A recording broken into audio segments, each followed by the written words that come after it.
Une chose qu'on ne fait pas souvent après l'accouchement, c'est la rééducation de la colonne vertébrale. On connaît la rééducation du périnée, c'est-à-dire faire l'exercice de Kegel.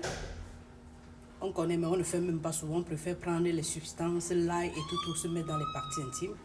Mais ce qu'on ne sait pas, c'est qu'en fait, il faut faire les exercices pour rééduquer la colonne vertébrale. Parce que la grossesse impacte sur la colonne vertébrale, mais sévèrement. Dans ce sens que plus le bébé, lui, grandit, plus il tire votre dos en avant. Et souvent, on a tendance à se placer comme ça. Et donc, on tire le dos en avant. Et vu qu'on tire le dos en avant, ça déforme la colonne vertébrale. Et lorsqu'on va accoucher, on aura mal au dos si on essaye de se redresser.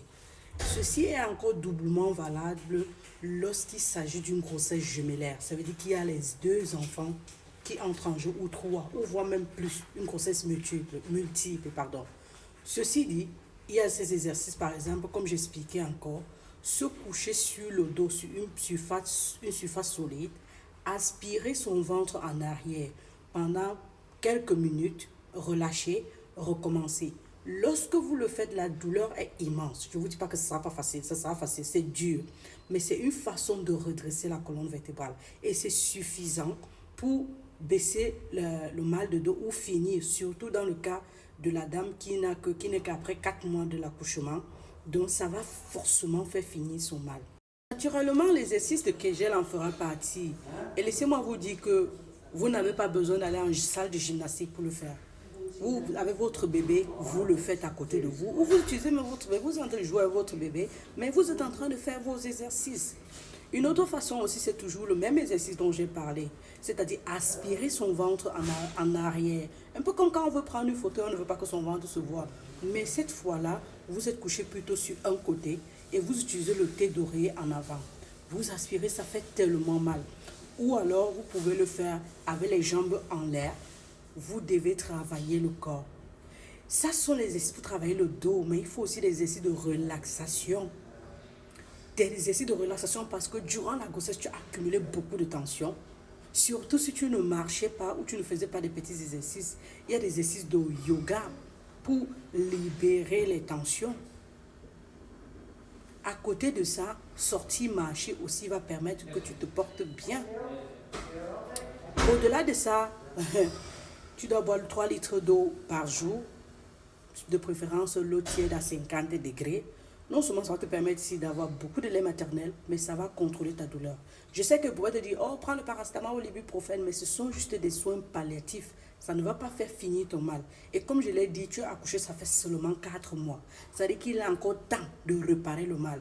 Parce que si tu accumules cette douleur, tu la gardes là pendant plusieurs moments, pendant près d'un an, 2 ans, 3 ans, ça va devenir chronique. Pendant même plus de 6 mois, ça va devenir vraiment chronique et c'est parti pour les médicaments et tout ce qui va avec. Si tu penses que tu ne peux pas appliquer ce que je dis là, rencontre un kinésithérapeute ou physiothérapeute. C'est très capital. La prévention.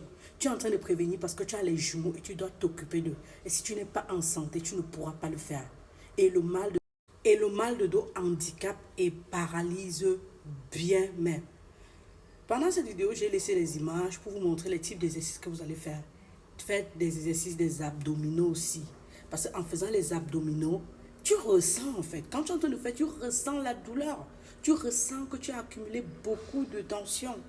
Et je répète, tu n'as pas besoin d'aller en salle de gym. Tu n'as pas besoin de me dire, j'ai l'enfant, je fais comment, je suis seule avec l'enfant. Justement, c'est l'opportunité pour toi de jouer avec ton bébé. En faisant des petits exercices, tu mets ça sur la télévision. Parce que sur YouTube, tu trouves les programmes d'exercices. Si ce que j'ai expliqué. Et si tu ne comprends pas bien mon explication, c'est simple. Tu pars sur YouTube, tu tapes. Il y a des personnes qui font ça. Tu imites simplement. Il y a ces petits exercices-là, tu mets les jambes à l'air au mur et tu te baisses en arrière. Ça travaille ton dos. Tu t'es couché sur le sol, sur un sol solide, mais tu soulèves les jambes à l'air, tu laisses au mur. Ça travaille. C'est difficile, hein? Tu ressens de la douleur. Tu peux aussi te coucher sur le ventre. Tu mets les mains au sol, tu soulèves un peu ton bassin en l'air et tu fais comme si tu envoyais la tête en arrière. Mais étant couché sur le ventre, tu vas ressentir la douleur. Mais là, c'est en train de redresser ta colonne vertébrale que la grossesse a déformé. Oh, courage ma chérie, je sais que c'est pas facile. Et déjà, félicitations pour tes bébés. gros félicitations. Tu es en train de faire du bon boulot et que le Seigneur veille sur vous. Tchuss, c'était la Daronne de la santé 3.0 de Teresa Thérèse, infirmière.